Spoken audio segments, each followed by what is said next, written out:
रोहन आणि सईच्या लग्नाला 3 वर्ष झाली होती. दोघांचा संसार प्रेमाने भरलेला होता.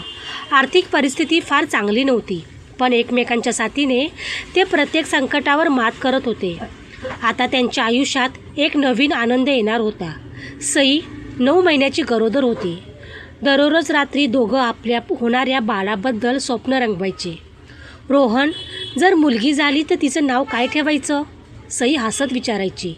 रोहन म्हणायचा, मुलगी असो किंवा मुलगा, माझ्यासाठी ते देवाचं सर्वात सुंदर गिफ्ट असेल.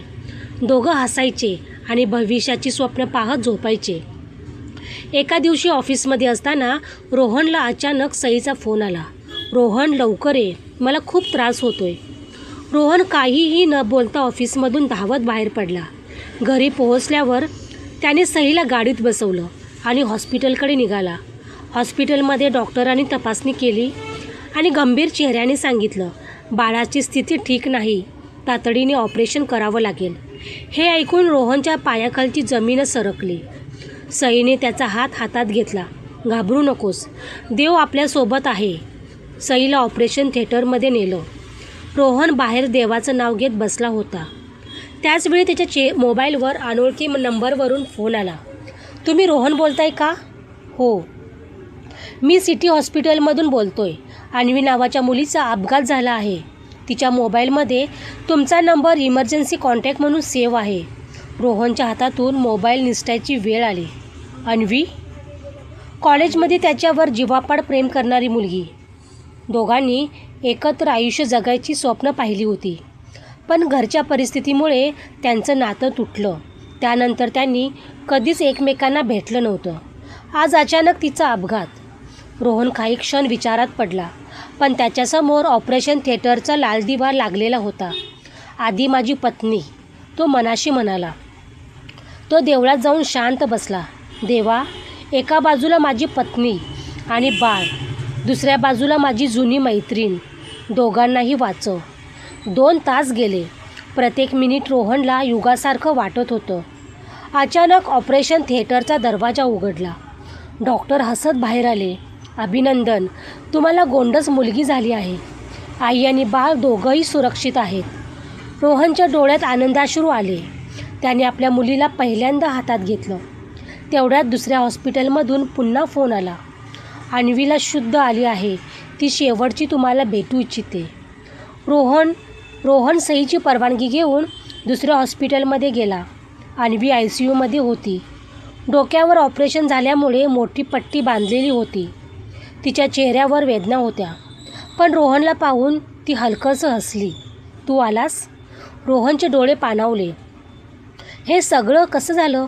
अन्वी शांतपणे म्हणाली. नशिबात जे लिहिलं होतं तेच झालं. काही क्षण शांतता होती. मग ती हळू आवाजात म्हणाली, आज तू बाबा झालास ना? रोहन आश्चर्यचकित झाला. तुला कसं कळलं? ती हसली. तुझी काळजी घेणं मी कधीच सोडलं नव्हतं. रोहनच्या डोळ्यातून अश्रू वाहू लागले. अन्वीने थरथरत्या हाताने त्याचा हात धरला. रोहन, माझ्याकडे फार वेळ नाही. असं बोलू नकोस. माझं ऐक. तुझ्या पत्नीवर खूप प्रेम कर. तुझ्या मुलीला कधीही आईवडिलांच्या प्रेमाची कमतरता जाणवू देऊ नकोस. मला एक वचन दे. रोहन रडत म्हणाला. कसलंही वचन माग, मी देईन. कधीही भूतकाळात अडकू नकोस. तुझं वर्तमानच तुझं खरं आयुष्य आहे. रोहन तिचा हात घट्ट पकडून म्हणाला, मी वचन देतो. अन्वीच्या चेहऱ्यावर समाधानाचं स्मित उमटलं. क्षणात मॉनिटरवरचा आवाज बदलला. डॉक्टर धावत आले. पण काही क्षणात सर्व संपलं होतं. रोहन बराच वेळ शांत उभा राहिला. नंतर तो पुन्हा सई आणि आपल्या मुलीकडे परतला. सईने विचारलं, सगळं ठीक आहे ना? रोहनने डोळ्यातले अश्रू लपवत उत्तर दिलं, हो. आता आपल्या आयुष्यात फक्त आनंद असेल. त्याने मुलीला मिठीत घेतलं आणि मनात अन्वीला दिलेलं शेवटचं वचन पुन्हा एकदा आठवलं.